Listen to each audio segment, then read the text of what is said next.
Hello hello hello hello दोस्तों, क्या हाल है। तो हमने अब तक पढ़ लिया था ज्योमेट्रिकल आइसोमेरिज्म। उसमें हमने तीन टाइप के ज्योमेट्रिकल आइसोमर्स पढ़े थे। पहला हमारा था cis trans, and the second one was E Z, and the third and last one was syn and anti. तो हमने तीनों ज्योमेट्रिकल आइसोमर्स को डिटेल्स में डिस्कस किया था। अभी हम पढ़ेंगे काउंटिंग ऑफ ज्योमेट्रिकल आइसोमर्स। इसमें हम देखेंगे कि अगर किसी भी कंपाउंड में ज्योमेट्रिकल आइसोमेरिज्म है तो उसके कितने ज्योमेट्रिकल आइसोमर्स पॉसिबल हैं। जैसे इस एग्जांपल में अगर हम देखें, इसमें तुम देख रहे होगे कि एक तुम्हारे पास डबल बॉन्ड है, ठीक है। उसके रिस्पेक्ट में इधर एक आर लगा, इधर आर लगा, इधर एक आर या हाइड्रोजन मान लो, ठीक है। हाइड्रोजन ले लो इसको, ठीक है। तो ये तुम्हारा क्या है, ट्रांस, और ये है पर्टिकुलर पिछले वाले कंपाउंड का सिस। क्या किया है इन्होंने, इस वाले बॉन्ड को ऐसे रोटेट कर दिया है। तो ये दोनों ही अलग अलग कंपाउंड्स हैं, are not identical, they are the different compounds, ठीक है। तो हम इनको ज्योमेट्रिकल आइसोमर्स काउंट करेंगे। तो हम इस केस में क्या देखेंगे, इस वाले जो भी कंपाउंड है इसके दो जीआई पॉसिबल हैं। Only one pair of GIs from the above example we can get here in this example, ठीक है। अब आगे देखते हैं। अब ये वाला एक एग्जांपल देखो, ठीक है। इसमें क्या है, अगेन ये तुम्हारा है डबल बॉन्ड, ठीक है। इसको तुम बीच से काटोगे, बीच से काटोगे तो फिर वही जैसे कल मैंने बताया था, इसको ए ले लो, इसको बी ले लो, इसको सी ले लो, एंड इसको डी, ठीक है। तो तुम देखोगे A does not equal to B and C does not equal to D. तो हमारा इधर से भी one pair of G I possible है, one pair of G I is possible from this case, ठीक है। अब आगे बढ़ते हैं। आगे अपना देखो इसमें, लेकिन अगर तुम्हारे पास more than one ji I possible है अगर किसी भी कंपाउंड में, तो वो कैसे काउंट करना है, ठीक है। जैसे इस वाले में देखो, इसमें क्या है, एक डबल बॉन्ड ये है एंड एक डबल बॉन्ड ये है, ठीक है। अगर मैं देखूं इसमें हाइड्रोजन हाइड्रोजन दोनों सेम साइड है तो ये तुम्हारा सिस है। और इस वाले डबल बॉन्ड के रिस्पेक्ट में देखूं, हाइड्रोजन हाइड्रोजन दोनों सेम साइड है तो ये तुम्हारा सिस है, ठीक है। अगर मैं इसका दूसरा आइसोमर बनाऊं, मान लो कार्बन को तो मैं ऐसे ही रहने दे रहा हूं, इस वाले पर्टिकुलर ग्रुप को मैं ऐसे ही रहने दे रहा हूं, ठीक। एक मिनट, चलो ठीक है, ऐसे। एंड इधर लगा दिया हमने हाइड्रोजन, लेकिन मैंने इधर हाइड्रोजन ऊपर कर दिया एंड इधर बी आर नीचे कर दिया। तो ये क्या हो गया तुम्हारा ट्रांस, एंड ये तुम्हारा वही सिस। तो एक तुम्हारा जी आई ये है, दूसरा ये है, और बन सकता है। और अगर मैं बनाऊं, ठीक है, मान लो इसको मैं ऐसे ही रहने दे रहा हूं, इस वाले को मैं ऐसे ही रहने देता हूं, इसको चेंज करता हूं, ठीक है। तो कैसा बनेगा तुम्हारा, कार्बन, इधर ब्रोमीन, इधर हाइड्रोजन, इधर डबल बॉन्ड कार्बन, फिर कार्बन, हाइड्रोजन, और कार्बन, ऊपर क्लोरीन ले लिया मैंने, नीचे हाइड्रोजन ले लिया, ठीक है। तो इस केस में देखो ये वाला सिस है एंड ये वाला ट्रांस है, ठीक है। अभी मैं दोनों ट्रांस बनाता हूँ। मान लो दोनों ट्रांस कैसे बनाएंगे, हम दोनों को चेंज करके, इसमें हाइड्रोजन ऊपर ले लिया, इसमें बी आर नीचे ले लिया, और इसमें तुम्हारा सेम रखा इस चीज को, इसमें क्लोरीन ऊपर ले लिया, हाइड्रोजन ऊपर ले लिया। तो ये भी तुम्हारा क्या है, ट्रांस, एंड ये भी क्या है, ट्रांस। अब तुम देखो इस वाले में तुम्हारे कितने बन रहे हैं, फोर जीआई बन रहे हैं, फोर जीआई बन रहे हैं। आगे और एक केस देखते हैं, counting of the GIs in the case of unsymmetrical molecule. अब देखो पिछले वाले में क्या किया हमने, बना के देख लिया, हमारे पास एक कंपाउंड दिया है उसमें हमने बना के देख लिया कि इसके कितने जीआई बन रहे हैं। लेकिन अगर उसमें मान लो ये बहुत लंबी चेन दे दी है, ठीक है, इसमें ऐसे करके एक डबल बॉन्ड इधर दे दिया, एक डबल बॉन्ड इधर दे दिया, इस चेन को बढ़ाते गए, फिर तुम ऐसे बना बना के नहीं देख सकते एग्जाम में, तुम्हारा एक आध घंटा इसमें ही निकल जाएगा। तो हमने उसके लिए कुछ फॉर्मूले बनाए हैं। अब उसमें देखो, अगर हमारा अनसिमेट्रिकल मॉलिक्यूल है तो उसके लिए हम कौन सा फॉर्मूला यूज करेंगे वो हम देखते हैं। देखो, अगर अनसिमेट्रिकल मॉलिक्यूल है, मतलब ये वाला अगर तुम मॉलिक्यूल देखो, ये तुम्हारा क्या है, तुमको सिमेट्रिकल दिख रहा है, अनसिमेट्रिकल, इधर क्लोरीन है एंड इधर तुम्हारा हाइड्रोजन जुड़े हैं, तो ये तुम्हारा अनसिमेट्रिकल मॉलिक्यूल है। अनसिमेट्रिकल मॉलिक्यूल के केस में हमें क्या देखना है, नंबर ऑफ डबल बॉन्ड्स कितने हैं। ये देखो तुम, एक डबल बॉन्ड इधर है, एक डबल बॉन्ड इधर है, तो total number of double bonds कितने हो गए इसमें, total number of double bonds कितने हो गए, 2। और फॉर्मूला क्या बोलता है हमारा, GIs, total GIs in an unsymmetrical molecule is 2 की पावर n। तो हमारा टोटल GIs में क्या हो जाएगा, टोटल GI हो जाएंगे हमारे 2 की पावर n मतलब 4। तो इस कंपाउंड के हम 4 GIs बना सकते हैं, ठीक है। कैसे बनाएंगे, एक इसका देखो, ये अभी क्या है, ये तुम्हारा ट्रांस है ना, और ये है तुम्हारा ई फॉर्म, ठीक है। इसका अभी तुम सिस बना सकते हो, ठीक है। इसका तुम जेड बना सकते हो। तो क्या कैसे बनेगा तुम्हारा cis Z trans Z cis E and trans E, तुम्हारे ये 4 कंपाउंड बनेंगे। तो इसके कितने आइसोमर्स पॉसिबल हैं, 4, ठीक है। तो तुमने देख लिया अनसिमेट्रिकल मॉलिक्यूल के केस में हम क्या फार्मूला यूज करते हैं और कैसे number of total geometrical isomers हम फाइंड करते हैं, ठीक है। अब देखो ये वाला क्वेश्चन देखते हैं। इसमें क्या बोल रहा है कि find the number of GIs in the following example. तो इसके लिए पहले हमको क्या देखना पड़ेगा, सिमेट्रिकल है अनसिमेट्रिकल। अगर तुम ये देखो, कहीं से भी काट लो, चाहे यहाँ से काट लो, ठीक है, ये तुम्हारा अनसिमेट्रिकल है क्योंकि इधर क्लोरीन लगा है और इधर क्लोरीन नहीं है। तो ये तुम्हारा अनसिमेट्रिकल हो गया, ठीक है। अब अनसिमेट्रिकल है तो तुम देखो इसमें total number of double bonds कितने हैं, मतलब अपने n की वैल्यू कितनी है इधर, 1 2 एंड 3। तो total number of double bonds हमारे पास हो गए 3। अगर हम इधर फॉर्मूला लगाएंगे टोटल नंबर ऑफ GIs का, total number of GIs geometrical isomers कितने हैं हमारे, 2 की पावर n, कितना हो जाएगा इधर 2 की पावर 3 इक्वल टू 8। तो इस वाले कंपाउंड के कितने GIs पॉसिबल हैं, 8। तो हम लिख देंगे टोटल 8 GIs मतलब geometrical isomers are possible for the above given compound, ठीक है। अब देखो ये इसका वही 3D स्ट्रक्चर बनाया था तुम्हें बस दिखाने के लिए कि सिमेट्रिकल है अनसिमेट्रिकल है, ठीक है। ये अनसिमेट्रिकल ही है, ज़्यादा इसमें लोड लेने की बात नहीं है। आगे बढ़ते हैं। आगे अपना देखो, find the number of GIs in the following example. अब इस एग्जांपल में तुमको देखने हैं नंबर ऑफ GIs। अब इसमें क्या है तुम्हारे पास, अगर तुम इसमें देखो, ये भी तुम्हारा क्या है, अनसिमेट्रिकल। इधर ब्रोमीन लगा है, इधर नहीं है। तो इधर अब तुम देखोगे नंबर ऑफ डबल बॉन्ड्स कितने हैं इसमें, 1 2, मतलब n की वैल्यू हो गई हमारी 2। तो टोटल GIs कितने हो जाएंगे इसमें, टोटल ज्योमेट्रिकल आइसोमर्स कितने हो जाएंगे, 2 की पावर n मतलब 2 की पावर 2 इक्वल टू 4, ठीक है। तो इस केस में 4 ज्योमेट्रिकल आइसोमर्स पॉसिबल हैं।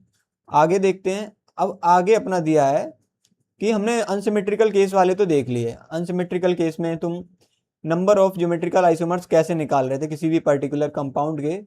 अब हमें देखना है अगर वह कंपाउंड सिमेट्रिकल है तो कैसे निकालना। देखो अब ये एक कंपाउंड दिया है, ठीक है, ये एक मॉलिक्यूल दिया है। इसमें क्या है, अगर तुम ऐसे काटोगे तो क्या ये वाला पोर्शन और ये वाला पोर्शन सेम है।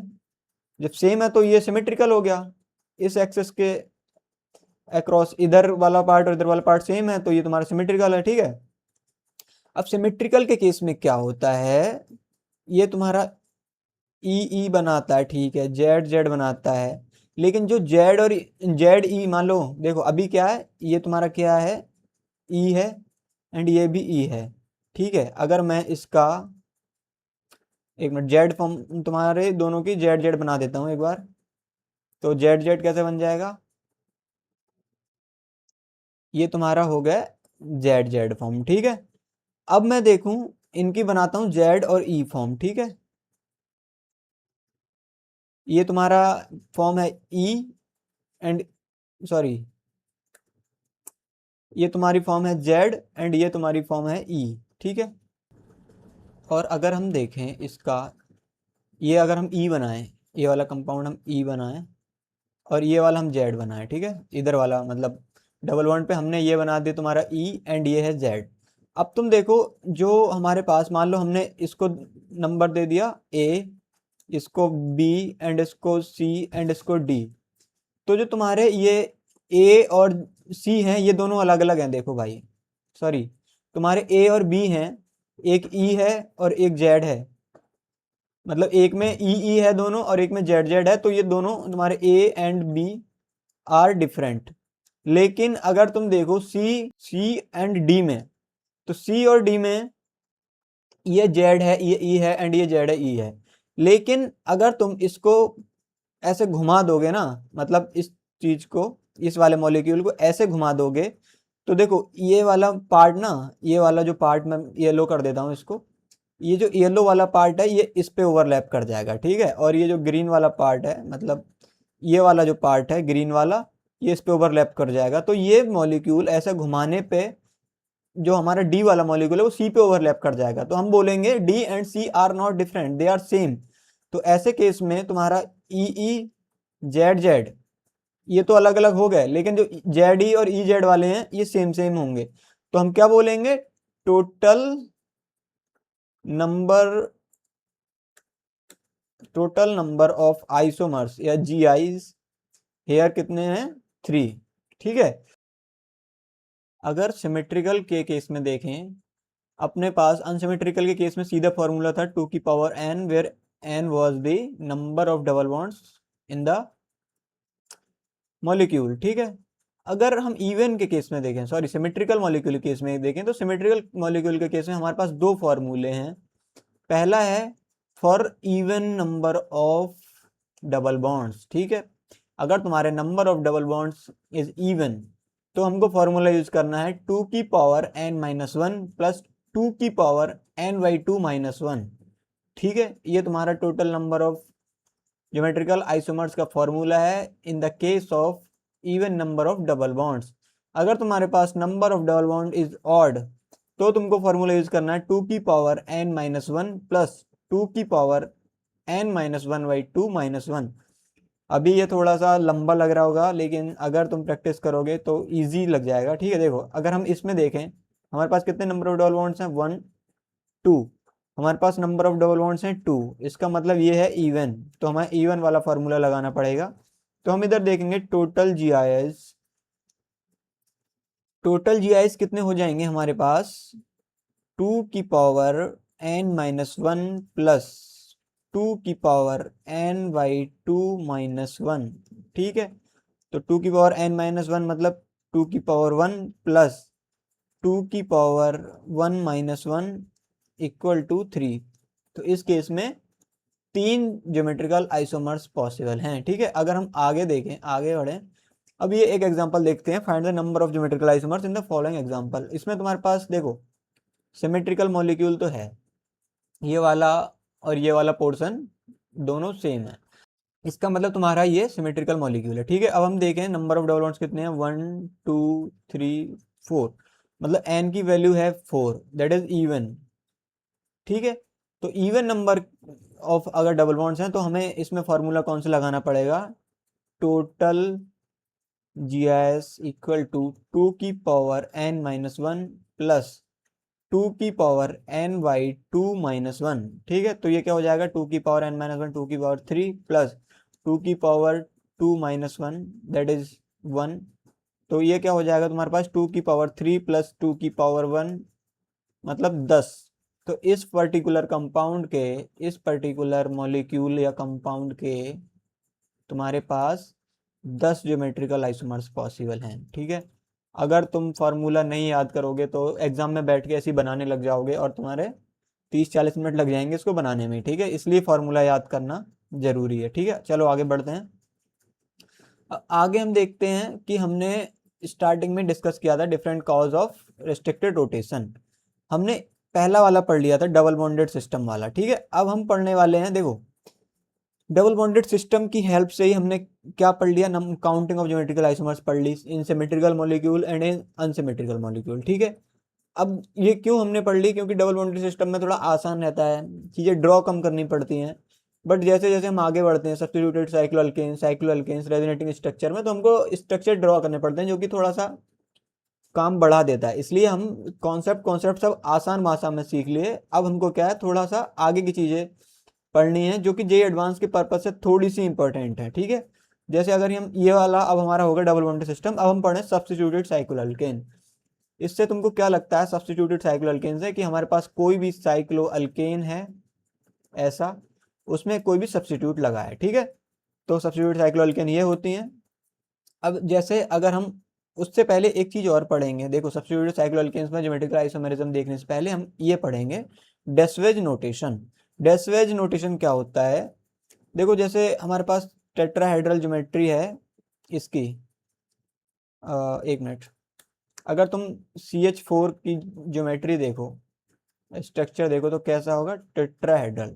ये तुम्हारा कार्बन हो गया बीच में, एंड इधर ये हाइड्रोजन, इधर ये हाइड्रोजन, इधर ये हाइड्रोजन, इधर ये हाइड्रोजन, जो कि ये 3D स्ट्रक्चर है, ठीक है। जब 3D स्ट्रक्चर है तो मैं इसको 2D पे ड्रॉ करूंगा, तो कैसे करूंगा वो चीज, डैश वेज नोटेशन उस चीज को आसान कर देता है। देखो जैसे अपने पास ये है CH4, ठीक है, ये दिख रहा है ना CH4, मान लो ये तुम्हारे पास कार्बन है, ये हाइड्रोजन है, एक मिनट कलर चेंज कर दो, ये तुम्हारे पास कार्बन है, ये हाइड्रोजन है, ये हाइड्रोजन है, ये हाइड्रोजन है, ये हाइड्रोजन है। ये तुम्हारे पास देखो टेट्राहेड्रल स्ट्रक्चर है, इधर देख लो सेम ही चीज है, टेट्राहेड्रल स्ट्रक्चर है। अगर मैं इसको 2D में बनाऊंगा तो कैसे बनाऊंगा, तो उसमें हम ऐसे कुछ बनाते हैं, मान लो ये वाला जो तुम्हारा प्लेन है ना, ये वाला प्लेन, जो ये प्लेन जा रहा है, एक मिनट अच्छे से थोड़ा बनाना।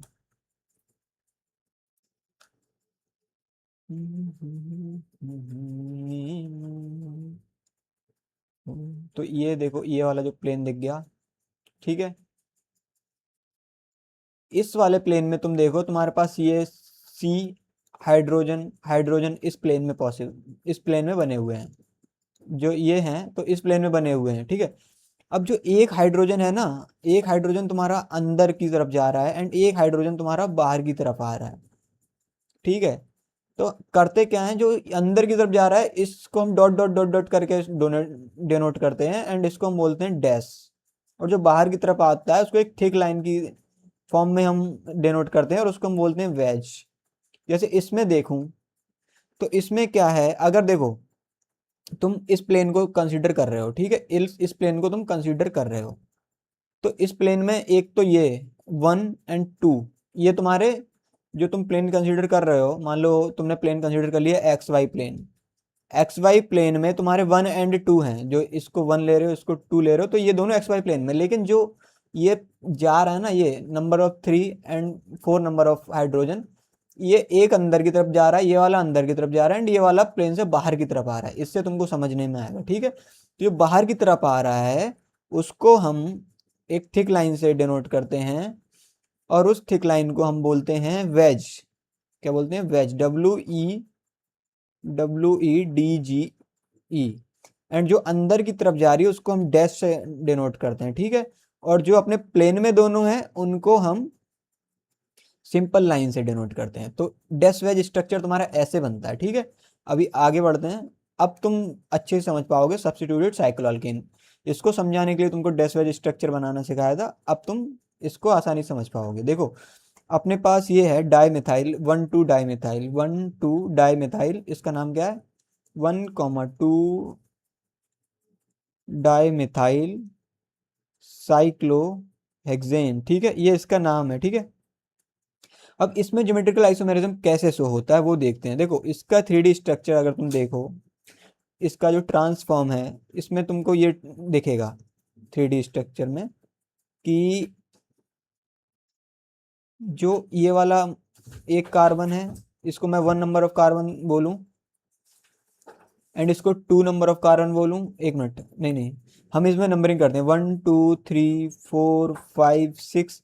अब मैं इसमें नंबरिंग सेम नंबरिंग करूंगा ना, तो देखो ये जो इसके पीछे जो कार्बन छिपा है ना, इस वाले कार्बन को 1 बोलूंगा, एंड इसको 2 बोलूंगा, 3 4 5 एंड 6, ये तुम्हारे 6 कार्बन हो गए। और ये जो मिथाइल लगा है ना, येलो वाला, जो येलो वाला मिथाइल है, ये तुम्हारा ये वाला मिथाइल है, ठीक है। और जो तुम्हारा ब्लू वाला मिथाइल है ना, ये है, ठीक है। अब तुम देखोगे, देखो ये वाला मिथाइल क्या है, ऊपर की तरफ भाग रहा है। अगर तुम देखो हमारे पास, अगर हम इस प्लेन में मान लें साइक्लोहेक्सेन है, तो ये वाला मिथाइल ऊपर की तरफ भाग रहा है एंड ये वाला मिथाइल नीचे की तरफ भाग रहा है। तो जब ये ऑपोजिट डायरेक्शन में भाग रहे हैं दोनों, तो ये किस फॉर्म में है, ट्रांसफॉर्म में है। देखो अगर मैं इसको वेज डैश फॉर्म, इसमें फॉर्म में बनाऊं, तो जो ये वाला है ये एक प्लेन से बाहर भाग रहा है, तो इन्हें इसको थिक लाइन से डिनोट कर दिया, एंड ये वाला प्लेन के अंदर भाग रहा है तो इसको डैश लाइन से डिनोट कर दिया। तो ये तुम्हारी ट्रांसफॉर्म होगी, ठीक है। अब हम सिस फॉर्म देखें, इसमें देखो, देखो इतना क्लियर नहीं दिख रहा है, लेकिन अगर मैं इसको पूरा को एक प्लेन मान लूँ, ठीक है, इसकी नंबरिंग कर दूं 1 2 3 4 5 6।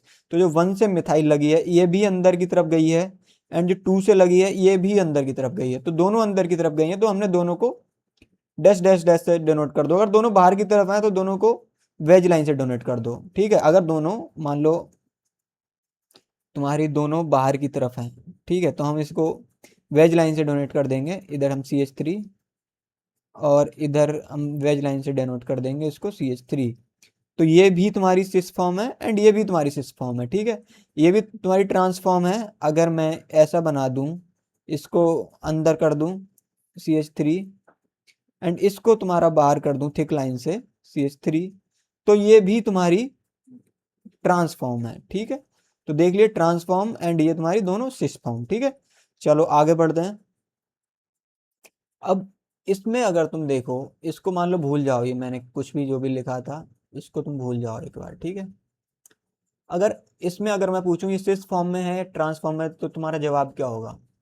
ये दोनों साइक्लोहेक्सेन के रिस्पेक्ट में डैश डैश डैश है, मतलब अंदर की तरफ है ये क्लोरीन, और ये भी तुम्हारा क्या है, अंदर की तरफ है। अब दोनों अंदर की तरफ हैं तो तुम्हारा ये है सिस फॉर्म में। ठीक है, इसमें क्या है, एक अंदर की तरफ है एक बाहर की तरफ है, तो ये दोनों क्या है, ट्रांस पोजीशन पे ये, सिस पोजीशन पे ये है। ठीक है,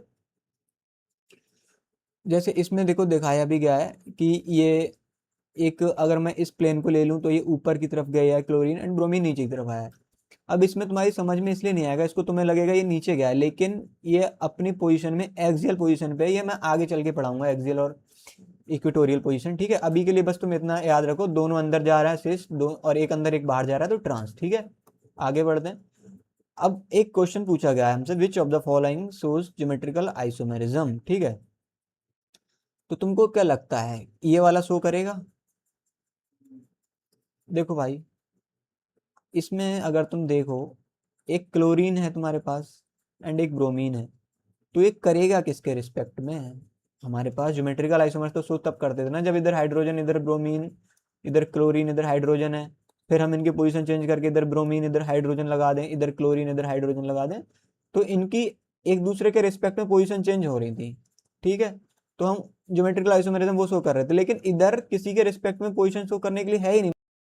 अगर हम देखें इसमें एक केस में ज्योमेट्रिकल आइसोमेरिज्म पॉसिबल है कि अगर मैं इस डबल बॉन्ड के अक्रॉस देखूं, लेकिन डबल बॉन्ड के अक्रॉस तुम आगे जाके देखोगे कि ये 5 मेंबर रिंग है। तो अगर मैं इसको मान लो ऐसे ब्रोमीन ब्रोमीन रहने देता हूँ, और ये जो तुम्हारा ऐसा सिस जैसा स्ट्रक्चर है, ठीक है, तो मैंने क्या किया, ब्रोमीन को इधर कर दिया और इसको एक कार्बन इधर लाके, तुम्हारे पास 3 कार्बन है, ठीक है, एक कार्बन इधर लाके और एक कार्बन ऐसे इनको जोड़ भी दूं ना, तो ये बहुत बहुत हाई स्ट्रेन होगा, इसमें बहुत हाई स्ट्रेन होगा, तो इस वजह से इनका ट्रांस पॉसिबल नहीं है।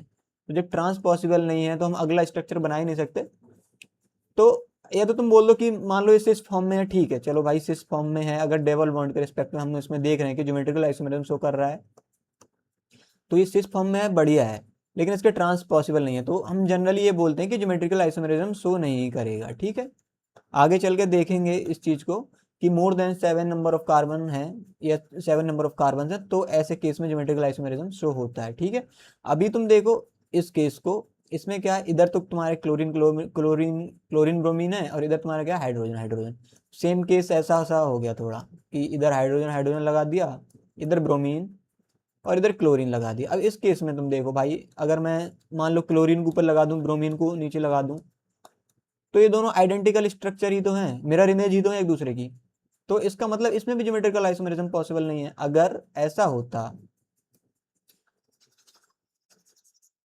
ऐसा होता कि ये ब्रोमीन इधर ना लग के इधर लगी होती, तब इसमें ज्योमेट्रिकल आइसोमेरिज्म पॉसिबल होता। कैसे?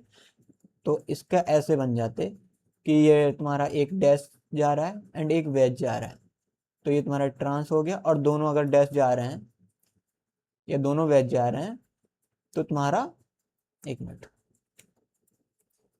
तो तुम्हारा सिस हो गया। ठीक है, तब पॉसिबल था, लेकिन हमारे पास क्या दिया है कि ये दोनों ही सेम कार्बन पे लगे हैं, तो इधर ज्योमेट्रिकल आइसोमेरिज्म पॉसिबल नहीं है। ठीक है, चलो आगे बढ़ते हैं। ये इनके 3D स्ट्रक्चर दिए हैं, बस तुम्हारी बेसिक अंडरस्टैंडिंग के लिए इसको देख लेना।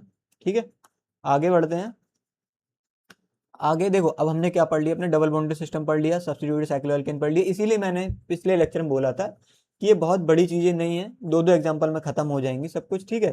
तो इसमें डरने वाली बात नहीं है, केवल हमारा डबल बॉन्डेड सिस्टम थोड़ा सा इंपॉर्टेंट था, तो हमने उसको अच्छे से पढ़ा। उसमें हमने नंबर ऑफ जीआईज कैलकुलेट करना सीखा, काउंट करना सीखा। फिर हमने सब्स्टिट्यूटेड साइक्लोएल्केन का दो तीन एग्जाम्पल में देख लिया। सिमिलरली दो तीन एग्जाम्पल में हम साइक्लोएल्कीन्स का देख लेंगे, ठीक है। अब देखो साइक्लोएल्कीन में, जैसे ये देखो, ये साइक्लोएल्कीन का केस ही तो है। तो मैंने यही तो बोला था कि भाई साइक्लोएल्कीन के केस में हम आगे पढ़ेंगे। इसमें तुम मान सकते हो चलो भाई ये सिस है, बढ़िया है, लेकिन इसका ट्रांस कैसे बनाओगे, है ना। तो वही हम देखेंगे आगे कि हम नंबर ऑफ कार्बन बढ़ाते हैं तो ट्रांस पॉसिबल हो पाता है। जैसे इसमें देखो, मेरे पास है साइक्लोहेक्सीन है, ठीक है। अब क्या, इधर एक हाइड्रोजन लगा है, इधर एक हाइड्रोजन लगा है। अगर मैं ये दोनों सिस फॉर्म में, बहुत बढ़िया बात है कि सिस फॉर्म में, चल भाई अब मैं इसका ट्रांस अगर बनाऊं, अगर मैं इसका ट्रांस बनाऊं तो देखो डबल बॉन्ड को मैंने ऐसे ही ले लिया, इधर एक हाइड्रोजन ले लिया, इधर एक हाइड्रोजन ले लिया, बढ़िया ट्रांसफॉर्म बन रही है। चलो अब मैंने क्या किया, एक कार्बन इधर लिया, एक कार्बन इधर लिया, ठीक है। तुम्हारे चार कार्बन हो चुके हैं, एक दो तीन चार। अब तू सोचेगा कि एक कार्बन इधर लेके, एक कार्बन इधर लेके और मैं इनको ज्वाइन कर दूं, लेकिन ये ना, इसमें भी बहुत हाईली स्ट्रेन होता है, बहुत हाई स्ट्रेन होता है इस पर्टिकुलर स्ट्रक्चर में भी, और इतना हाई स्ट्रेन होता है कि ये एग्जिस्ट ही नहीं करता है। तो हम क्या बोलेंगे कि not possible due to highly strain. What is not possible here, geometrical isomerism. तो ऐसे केसेस में geometrical isomerism is not possible because ये वाले बॉन्ड में बहुत हाई स्ट्रेन है। लेकिन लेकिन लेकिन अगर तुम्हारा 3 से 6 कार्बन की रिंग है, 3 से 6 कार्बन की साइक्लोएल्कीन है, तो उसमें ज्योमेट्रिकल आइसोमेरिज्म पॉसिबल नहीं है। लेकिन अगर मैं 7 नंबर ऑफ कार्बन की ज्योमेट्रिकल रिंग लेके आऊँ, साइक्लोएल्कीन लेके आऊँ, तो उसमें क्या होता है देखो, इधर हाइड्रोजन, इधर हाइड्रोजन, ये कौन सी फॉर्म है तुम्हारी, सिस। अब मैं इसकी ट्रांसफॉर्म अगर मैं बनाऊं तो कैसे बन जाएगी, देखो हाइड्रोजन इधर ले लिया, एक इधर ले लिया, मतलब हाइड्रोजन एक दूसरे के रिस्पेक्ट में ट्रांसपोजिशन पे आ गए। अब क्या किया, एक कार्बन इधर लिया, कार्बन इधर लिया, तो ये कुछ तुम्हारा अटपटा सा ट्रांस स्ट्रक्चर तो बन गया, लेकिन इसमें भी हाई स्ट्रेन होता है। मतलब तुम्हारे जो बॉन्ड है काफी खिंचाव में रहते हैं, ठीक है। जब काफी खिंचाव में है तो ये एग्जिस्ट तो करता है, exist, but in very few few percentage. अगर हम देखेंगे कि परसेंटेज ऑफ अक्रेंस सिस की ज़्यादा है ट्रांस की, तो सिस की परसेंटेज अक्रेंस ट्रांस से कहीं ज़्यादा होती है।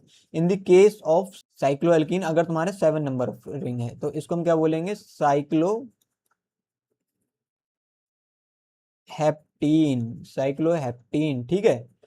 अब आगे देखते हैं कि और अगर हम नंबर ऑफ कार्बन बढ़ा दें तो क्या होता है। देखो, अब नंबर ऑफ कार्बन अगर तुम बढ़ा दो, अगर नंबर ऑफ कार्बन तुम बढ़ा दो तो क्या होता है, if number of carbon in the ring is less than 7, तो GI is not possible. Why, because the bonds in the transform goes in high strain, that's why they can't stay in those forms, so the transform is not possible. if transform is not possible, तो तुम कैसे बोल सकते हो उनका geometrical isomerism possible है, नहीं बोल सकते। जब एक ही फॉर्म में कोई मॉलिक्यूल रह रहा है तो नहीं है भाई उसका ज्योमेट्रिकल आइसोमेरिज्म पॉसिबल, है ना। अब अगर तुम देखो कि जो कार्बन है, ठीक है, उसमें अगर ये 7 है, ठीक है, इधर 8 नहीं 7 है, अगर तुम्हारी रिंग है साइक्लोएल्कीन की, उसमें एक मिनट,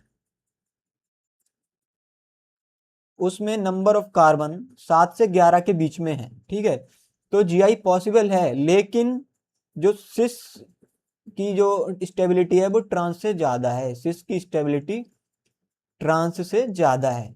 लेकिन अगर वही नंबर ऑफ कार्बन 12 या 12 से ज्यादा है तो GI पॉसिबल है और ट्रांस इज मोर स्टेबल। ऐसे केस में when number of carbon is more than equal to 12, तो तुम्हारा trans is more stable than cis, ठीक है।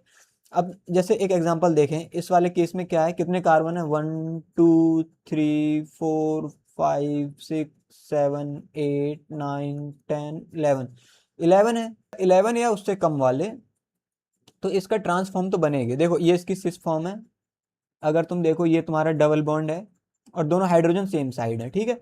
और ये देखो तुम्हारा डबल बॉन्ड है, एक हाइड्रोजन इधर है और एक हाइड्रोजन ये वाला है इधर है, तो ये ट्रांसफॉर्म है। तुम्हारी सिस ट्रांसफॉर्म तो है, लेकिन इसमें तुम्हारी जो परसेंटेज अक्रेंस या स्टेबिलिटी होगी वो सिस की ट्रांस से ज़्यादा होगी, ठीक है।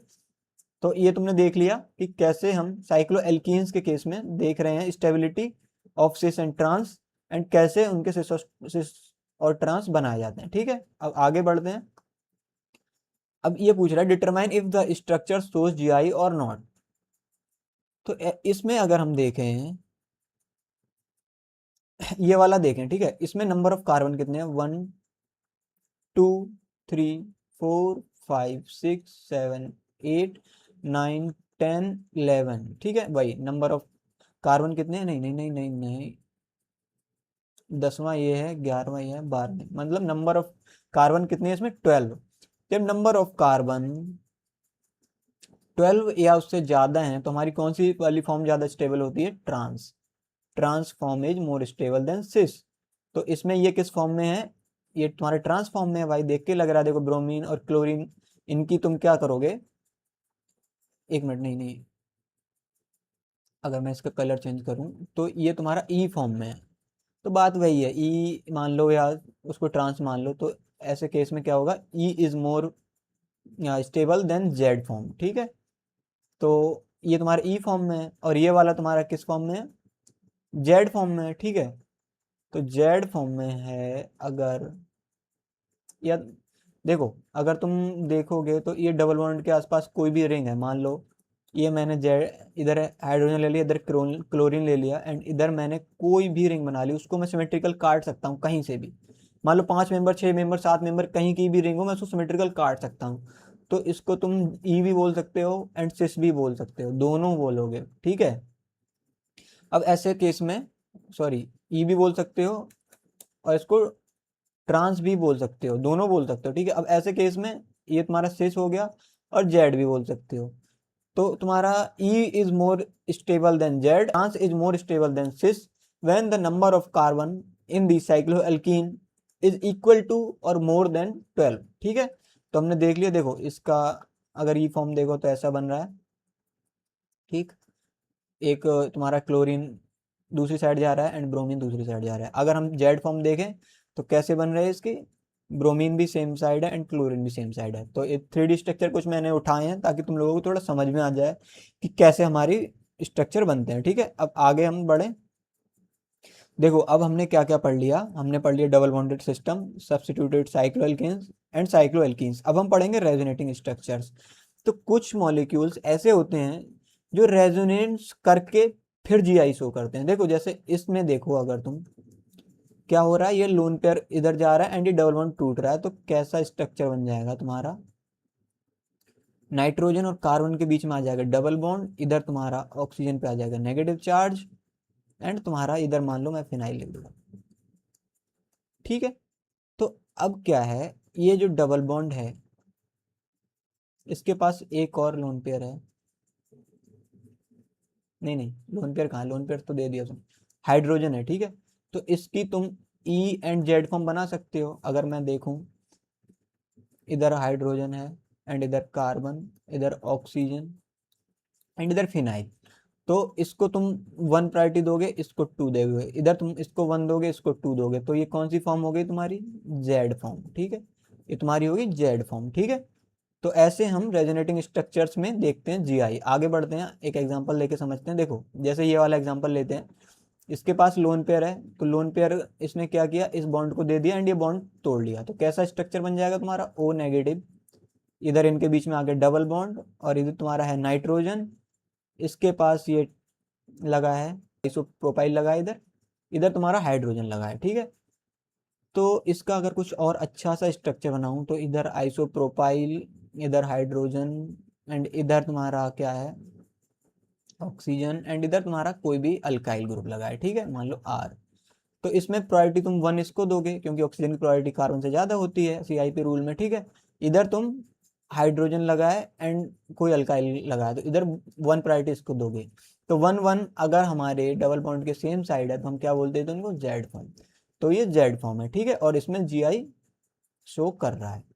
अब हम आगे देखें, इसको बनाएं, ठीक है। इसमें क्या है भाई, इसके पास लोन पेयर है, इस पे जाएगा एंड ये बॉन्ड ऐसे टूटेगा, तो कैसा बन जाएगा तुम्हारा, nitrogen, hydrogen, double bond carbon, इधर ऑक्सीजन एंड इधर फिनाइल, नहीं फिनाइल नहीं यार, साइक्लो साइक्लोपेंटाइल है, ठीक है।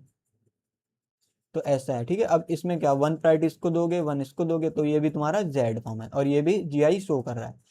तो हमने देख लिया कि रेजोनेटिंग स्ट्रक्चर्स में जीआई कैसे देखते हैं, ठीक है। अब आगे बढ़ते हैं। अब देखो तुमने क्या क्या पढ़ लिया, double bonded system, substituted cycloalkanes and resonating structure. अब हम पढ़ने वाले हैं मल्टीपल फिनाइल सिस्टम। जब तुम्हारे पास मल्टीपल फिनाइल सिस्टम है तो उसमें तुम जीआई कैसे देखते हो, अब हम वो देखने वाले हैं। देखो अब जैसे मल्टीपल फिनाइल सिस्टम में देखें, इधर तुम्हारी कितने फिनाइल हैं, दो दो फिनाइल गिरेंगे। अब अगर तुम देखो, इससे भी पहले एक और चीज, मान लो ये वाली भी, इसमें भी तुम्हारी दो फिनाइल गिरेंगे, ठीक है। और इधर क्या लगा है, हाइड्रोजन, इधर क्या लगा है, हाइड्रोजन, इधर क्या लगा है, हाइड्रोजन एंड इधर क्या लगा है, हाइड्रोजन। इसका 3D स्ट्रक्चर देखो, तो ये तुम्हारा हाइड्रोजन, मान लो इन चारों को मैं अलग अलग कलर से लिखता हूँ, इसको ब्लू लिख दिया, इसको येलो एंड इसको मैंने वाइट। तो ये वाला तुम्हारा हो गया रेड, रेड हाइड्रोजन, ये वाला हो गया तुम्हारा ब्लू हाइड्रोजन एंड ये वाला हो गया तुम्हारा yellow hydrogen and this one is white hydrogen. तो जो ये व्हाइट हाइड्रोजन होते हैं ना, ये एक दूसरे को टक्कर नहीं मारते, और टक्कर नहीं मारते इस प्रोसेस को हम बोलते हैं कि स्टेरिक हिंड्रेंस क्रिएट नहीं करते, ठीक है। जब ये एक दूसरे को टक्कर नहीं मारते तो ये जो रिंग है, ये वाली रिंग 1 और 2, इस बॉन्ड के अक्रॉस घूम सकती है, इस बॉन्ड के अलोंग घूम सकती है। मान लो ये 1 को मैं ऐसे पकड़ के घुमा सकता हूँ, ठीक है। तो जब घुमा सकता हूँ, क्यों, क्योंकि ये हाइड्रोजन एक दूसरे में टकरा नहीं रहे। अगर मैं इधर, मान लो इधर कुछ ऐसा लंबी सी चेन लगा दूं, इधर कुछ ऐसी लंबी सी चेन लगा दूं, इधर कुछ लंबी सी चेन लगा दूं, इधर कुछ लंबी सी चेन लगा दूं, तो मैं इनको घुमाऊंगा, ये आपस में टकराएंगे, ठीक है। जब टकराएंगे तो एक टाइम ऐसा भी होगा, अगर हमने ज्यादा बल्कि ग्रुप लगा दिए तो ये एक दूसरे को घूमने भी नहीं देंगे, ठीक है। तो वो चीज हम अभी आगे देखेंगे कि कैसे देखते हैं, ठीक है। तो जैसे इसमें देखो, इस वाले एग्जांपल में इधर क्या लगा दिया हमने, methyl group, methyl group, methyl group, methyl group, ठीक है। अब मैं वही, इसको मान लो रेड मिथाइल, वो येलो मिथाइल, इसको मान लिया हमने रेड, इसको हमने मान लिया ब्लू एंड इसको हमने मान लिया वाइट।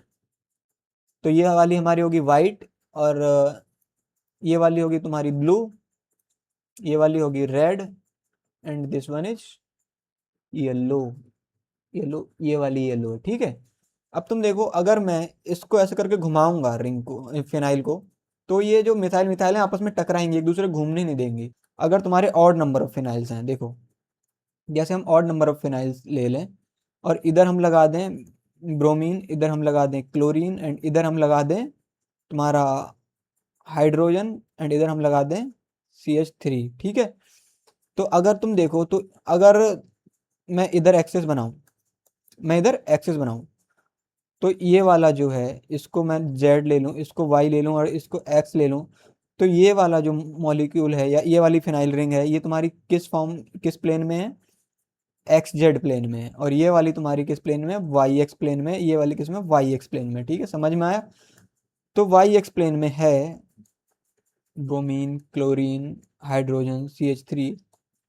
तो इसका मतलब ये दोनों मतलब ये हमारा हाइड्रोजन है, हाइड्रोजन के रिस्पेक्ट में, ये हाइड्रोजन है, ये वाला हाइड्रोजन है, हाइड्रोजन के रिस्पेक्ट में ये जो तुम्हारा ब्रोमीन है ये पास है, एंड ये जो तुम्हारा क्लोरीन लगा है ये दूर है। जब तुम्हारी डिस्टेंस सेम नहीं होती हाइड्रोजन के रिस्पेक्ट में, या कोई भी, ये इधर कोई भी ग्रुप लगा है उसके रिस्पेक्ट में ये डिस्टेंस सेम नहीं होती, तो हम क्या बनाते हैं, उनमें ज्योमेट्रिकल आइसोमेरिज्म शो हो रहा है। कैसे हो रहा है, मान लो ये तुम्हारा ब्रोमीन है और ये तुम्हारा क्लोरीन है, ये तुम्हारा हाइड्रोजन है, ये तुम्हारा CH3 है। अगला अगर मैं सेम इसका ऐसे बना दूं, ये फिनाइल रिंग है, अगली ये फिनाइल रिंग है, ये किस प्लेन में है, बाई एक्स प्लेन में है, और ये XZ प्लेन में, ठीक है। अगली ये फिर बाई एक्स प्लेन में हो जाएगी। तो ये जो तुम्हारे बाई एक्स प्लेन में हो जाएगी, तो ये जो तुम्हारे ये वाले ग्रुप्स हैं ना, ये सब बाई एक्सिस के अलोंग होंगे, ठीक है। नहीं नहीं, ये सब तुम्हारे Z एक्सिस के अलोंग होंगे, ठीक है। तो इधर हाइड्रोजन CH3 लगा दे रहा हूँ और इधर हाइड्रोजन लगा दे रहा हूँ, इधर तुम्हारी ब्रोमीन है और इधर तुम्हारी क्लोरीन है। तो ऐसे देखो, इसमें अगर देखो 1 इसको दूंगा, 2 इसको दूंगा, सॉरी 1 इसको दूंगा, तो 1 1 दोनों अपोजिट साइड हैं अगर, तो हमारी कौन सी फॉर्म बनती थी, ई फॉर्म। अगर वन वन, इसमें क्या है, वन इसको दूंगा वन इसको दूंगा, वन वन दोनों सेम साइड है, तो हमारी जेड फॉर्म बनती थी। ठीक है, तो देख लिया कि मल्टीपल फिनाइल रिंग्स हैं, उस केस में हम ज्योमेट्रिकल आइसोमेरिज्म कैसे देख। तो आगे तो अपना कुछ नहीं है, यहीं तक था। अब हमने पढ़ लिया ज्योमेट्रिकल आइसोमेरिज्म, काफ़ी हद तक अपना कंप्लीट हो चुका है, और ये काफ़ी इंपॉर्टेंट पोर्शन भी था। ठीक है, तो होपफुली काफ़ी अच्छी समझ भी आया होगा। अभी इसमें कुछ हमको थोड़ा और देखना है, जैसे चेयर फॉर्म होती है, साइक्लोहेक्सेन की चेयर फॉर्म होती हैं कुछ ऐसी। ठीक है, तो इसमें हम जो जीआई देखेंगे, बहुत छोटा पोर्शन है, ऑलमोस्ट हमारा जीआई कंप्लीट है। और इसके बाद हम पढ़ेंगे रोटामर्स। ठीक है, रोटामर्स पढ़ेंगे, उसके बाद हम देखेंगे ऑप्टिकल आइसोमर्स। तो अपना यहाँ तक ज्योमेट्रिकल आइसोमरिज्म खत्म हो गया। पढ़ेंगे जो चेयर फॉर्म में होता है ज्योमेट्रिकल आइसोमरिज्म, वो भी पढ़ेंगे। अब तक इसको प्रैक्टिस करते रहो, और मिलते हैं नेक्स्ट लेक्चर में।